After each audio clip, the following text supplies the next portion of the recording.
Alors bien le bonjour, bien le bonsoir. Aujourd'hui, comme d'hab, on va faire un petit test d'un produit, hein, toujours pour le voyage. C'est un chargeur allume-cigare, mais pour le MacBook Pro. Alors, c'est un produit que j'ai acheté sur Amazon. Comme d'hab, je vous mettrai le lien dans la description. Si vous achetez le produit, Amazon il me reverse une petite com par rapport au produit que vous achetez. Pour vous, ça ne vous coûte pas plus cher. Alors attention, ce modèle-là, c'est Florian qui m'a aidé à le choisir, hein, parce que moi, j'avais pas trouvé le bon modèle.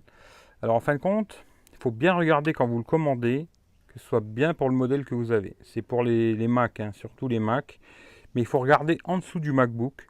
Il y a le modèle qui est marqué juste en dessous. J'avais pas trouvé, c'est Florian qui me l'a trouvé, je le remercie. Alors, on va le brancher, puis on va voir. Mais bon, je sais que ça marche, déjà j'ai testé. Toujours pareil, je branche sur mes panneaux solaires et on voit ce que ça donne. Alors, une petite chose aussi, c'est allume-cigare, hein. Ça charge le MacBook ici.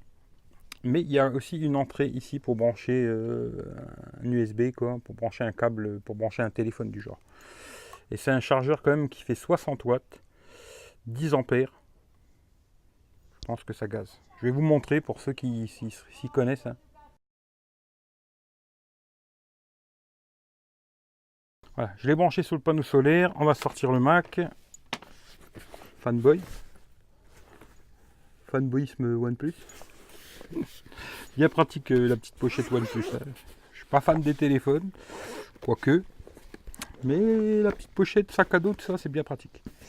Voilà, MacBook, hein, c'est le MacBook Pro, c'est un MacBook Pro de 2015. Il faut bien regarder à l'arrière, en dessous de MacBook, là. Et là, vous avez la référence qu'il vous faut, parce qu'il y a plusieurs modèles, plein de modèles différents, quoi. Bon, on va l'allumer déjà. Alors, le câble est assez long, hein, franchement. Il y a de la longueur, je sais pas, 1,50 m, je dirais. Je vais tourner la caméra et je vais vous montrer l'écran du Mac, comme ça. Bon, voilà, finalement, je l'ai mis à l'intérieur, parce que sinon, vous n'aurez rien vu du tout. Alors, comme je vous ai dit, hein, sur les Mac, c'est prise propriétaire, hein, MagSafe, là. Voilà, qui se branche dans les deux sens, hein. On va la mettre et on va voir si ça charge. Voilà, vous voyez le petit voyant vert, c'est allumé et c'est bien en charge. Voilà. Comme quoi, ça fonctionne, il n'y a aucun souci, hein. Ensuite, bon, j'ai pas testé, voir combien de temps ça m'a chargé et tout, hein. Pour l'instant, j'ai pas eu besoin de toujours brancher dans la voiture. J'ai toujours trouvé du 220 pour l'instant, mais je pense que dans l'avenir, ça va me servir pour faire des vidéos, surtout faire le montage vidéo, etc. en vadrouille. Voilà. Et je pense que ça doit se trouver aussi pour les PC, etc., hein. Voilà, à mon avis, il n'y a pas de souci. Mais là, c'est vraiment spécifique au MacBook, hein.